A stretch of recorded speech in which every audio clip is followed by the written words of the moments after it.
Welcome back to Let's Talk. This is our third installment of a portion dealing with Daddy, Where Are You?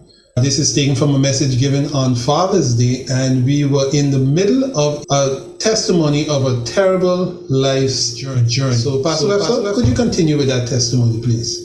Yes. In our last episode, we stopped on this lady explaining to us that in her youth, even in her adult life, she always lacked the love of her parents. She explained it had always seemed like she was a burden to them. It continues to say that I spent my youth looking for love. I thought I found it.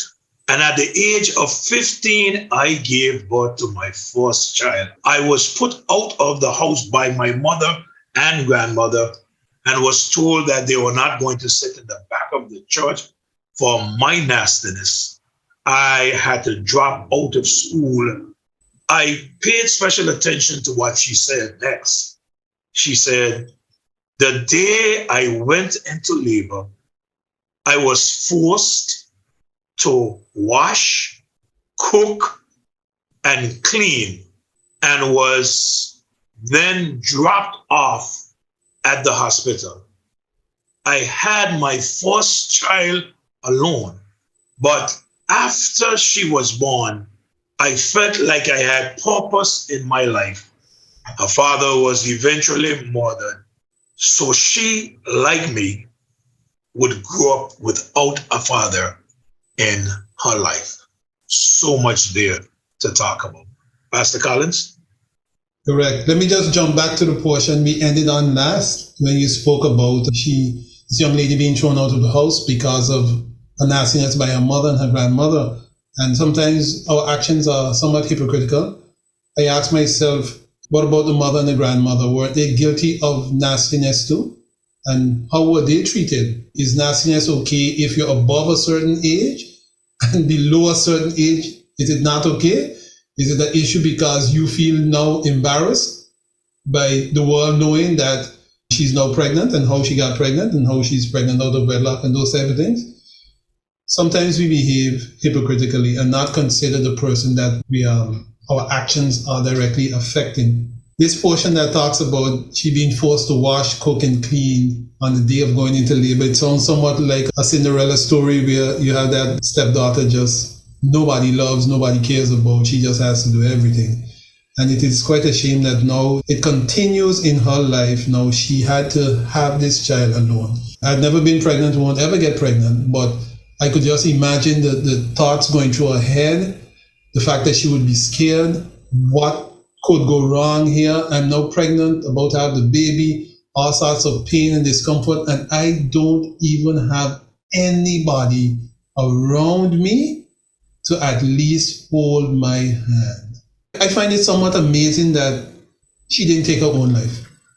I don't know if she considered it or what. Mm-hmm. I find it somewhat amazing. Me too. Because it's as if she had nobody at all that cared for her. But in the last portion you mentioned there, I saw a little ray of light where she said, but after she was born, so after the daughter was born, I felt like I had purpose in my life. So she had some reason to live, some reason to look forward to, something to look forward to, someone to care for and probably receive some love for. Turned out that this child's father was murdered, and here the cycle now continues. She grew up without a father. Her daughter now is growing up without a father. It's just tough. Absolutely tough. As I thought of it, I can't help but to see and ask myself, did the church play the right role?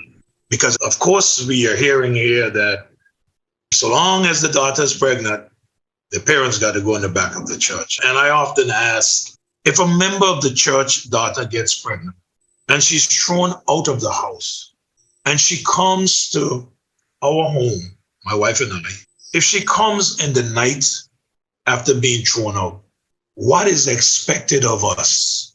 Should we tell her, sorry, you cannot stay around here, and show her the road? Or should we open the door and take her in so that nothing worse would happen to her? I am sure that the members of the church would expect the pastor and his wife to take her in. And I often say, even if it were my daughter who had gotten pregnant and we did the same thing and she had gone to a member's house, I am sure because she is pastor's daughter, the member would take my daughter in. And I think that sometimes we need to stop and think of how we can help our children instead of just throwing them out there for the devil to destroy them. But notice now, she went looking for love and found this young man. And of course, this young man got her pregnant. And when the time was due for her to have the baby, notice what happened. He picked her up and he dropped her off by the hospital. Again, nobody. She had nobody.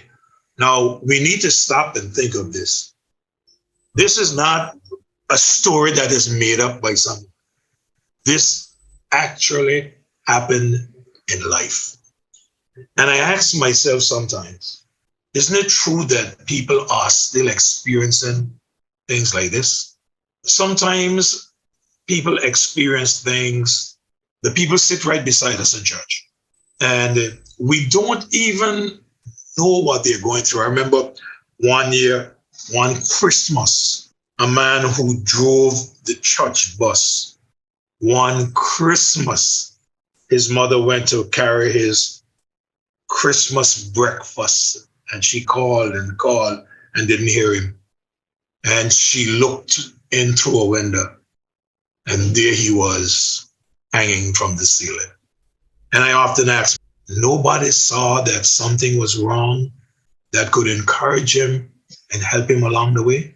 I think that we need to stop and pay a little more interest to the people that are involved in our lives, the people that we know.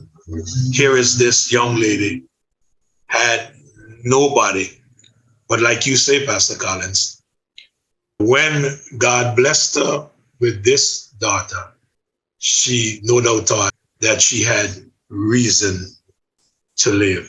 Yes, it is true. She no doubt would have asked the question, Daddy, where were you when I needed you? We can see that she needed her father. She needed her father's love. And because she did not get the love of her father and the love of her mother, she went out to look for love. I'm always reminded that some years ago, when one of my daughters was in high school, she went to school one day and she came back home and she told me something that transpired in school. And she said, Daddy, this fresh fella came to me. She called him Fresh. I don't know if you got Fresh and Son, but she called him Fresh. She said, this fresh fella came to me and he said to me, I love you. And she said, good. But my daddy told me the very same thing this morning, that he loves me, so I'm not looking. I encourage fathers today to be there for the children. Daddy, our children need us, and we should be there for them. She said, still on her search for love, I moved into my boyfriend's house.